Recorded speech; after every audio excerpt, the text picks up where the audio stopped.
क्या आपने कभी सोचा है कि एक देश जिसके पास न खाने को पूरा अनाज था, न पहनने को ढंग का कपड़ा और न ही कोई आधुनिक तकनीक, वह दुनिया की सबसे बड़ी ताकतों से कैसे टकरा गया?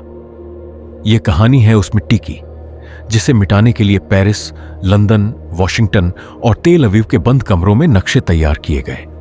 यह कहानी है उन गुमनाम चेहरों की जिनके नाम आज इतिहास की किताबों में शायद मौजूद न हो। 1970 का वह दौर याद करें जब पाकिस्तान का वजूद खतरे में था। देश दो हिस्सों में बंट चुका था। 90,000 फौजी कैदी थे। लेकिन इसी अंधेरे में एक चिराग जला। जुल्फिकार अली भुट्टो, जिनकी आंखों में एक ऐसा सपना था जिसे दुनिया नामुमकिन कहती थी। उन्होंने कहा था कि हम घास खाएंगे लेकिन एटम बम बनाएंगे। यह जुमला महज सियासत नहीं थी। तो सबसे बड़ा सवाल यह था कि यह काम कहां किया जाए। कहूटा के बंजर पहाड़ों को इस अजीम महान मकसद के लिए चुना गया। इसी दौरान हॉलैंड की एक आधुनिक लेबोरेटरी से एक नौजवान वैज्ञानिक डॉक्टर ए.क्यू. खान अपना सब कुछ दांव पर लगाकर पाकिस्तान पहुंचे। उनके पास सिर्फ नक्शे नहीं थे, बल्कि वह अज़्म, दृढ़ संकल्प था जो नामुमकिन को मुमकिन बनाने के लिए काफी था। डॉक्टर साहब और उनकी टीम ने इन पहाड़ों के अंदर एक ऐसी दुनिया बसाई जो ऊपर से देखने वालों के लिए सिर्फ पत्थर थे। इन वैज्ञानिकों ने किन हालात में काम किया? कई दिन सूरज की रोशनी नहीं देखी और ऐसी मशीनों पर काम किया जो अक्सर जवाब दे जाती थीं, क्योंकि हमें बाहरी दुनिया से पुर्जे, पार्ट्स लाने की इजाजत नहीं थी। ये वो गुमनाम सिपाही थे जो सफेद कोट पहनकर मिट्टी की हिफाजत कर रहे थे। मगर दुनिया खामोश नहीं थी। इजराइल की खुफिया एजेंसी मोसाद को जब यह खबर मिली कि पाकिस्तान का परमाणु कार्यक्रम तेजी से आगे बढ़ रहा है, तो उनके गलियारों में सन्नाटा पसर गया। इजराइल ने पहले ही इराक के परमाणु रिएक्टर ओजिर्क को एक हवाई हमले में तबाह कर दिया था और अब उनका अगला लक्ष्य कहूटा था। 1980 के दशक में मोसाद और भारतीय खुफिया एजेंसी रॉ के बीच खामोश समझौते हुए। योजना यह थी कि इजरायली F-16 विमान भारतीय हवाई अड्डों का इस्तेमाल करते हुए कहूटा पर हमला करेंगे। रात के अंधेरे में नक्शे बांटे गए, पायलटों को टारगेट दिखाए गए, लेकिन वे यह भूल गए थे कि पाकिस्तान के रडार की नजरें कभी नहीं झपकती। हमारी इंटेलिजेंस ने इस साजिश का सुराग पहले ही लगा लिया था।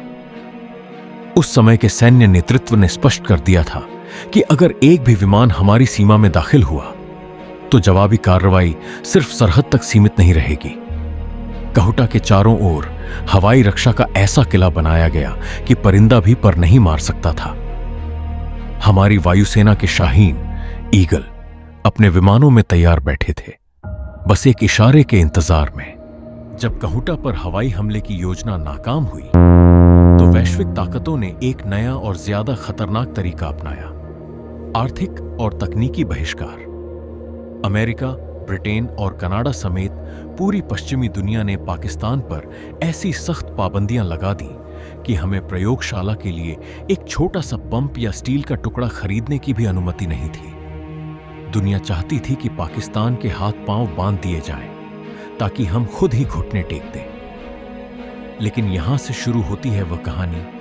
डॉक्टर ए.क्यू. खान और उनकी टीम ने इन पाबंदियों को तोड़ने के लिए एक ऐसा वैश्विक नेटवर्क बनाया जिसकी मिसाल इतिहास में नहीं मिलती।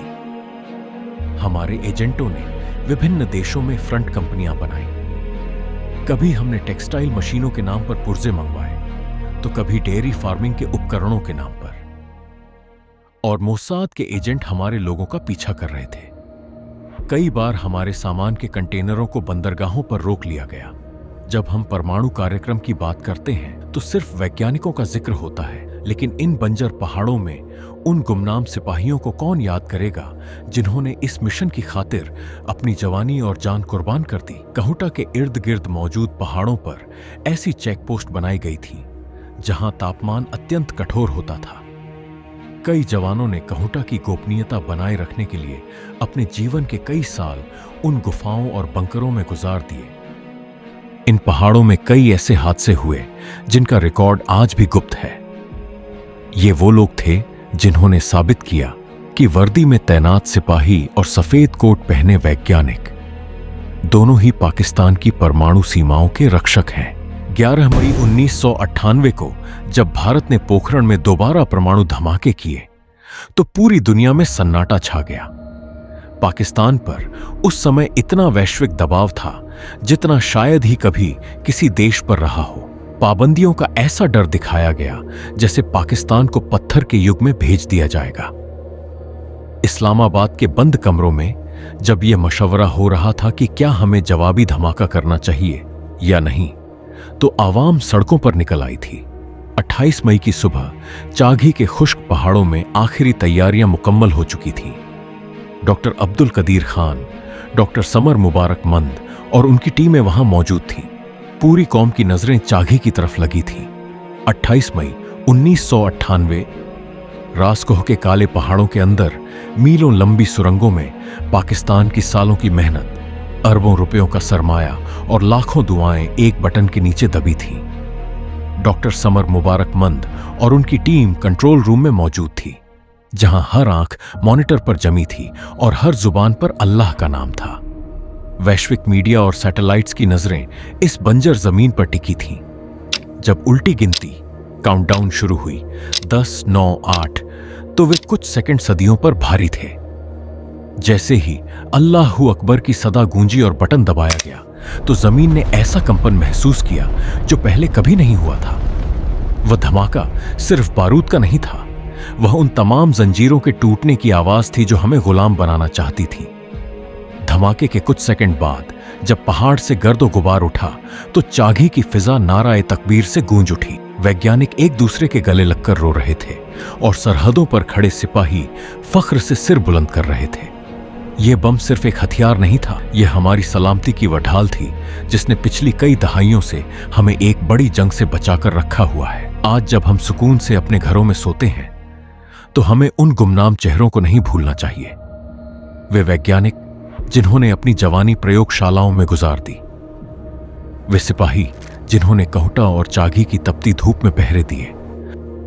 पाकिस्तान की यह महानता कयामत तक कायम रहेगी। उन तमाम नायकों, हीरोज को सलाम जिनकी बदौलत आज पाकिस्तान एक परमाणु शक्ति है। पाकिस्तान जिंदाबाद, पायंदाबाद।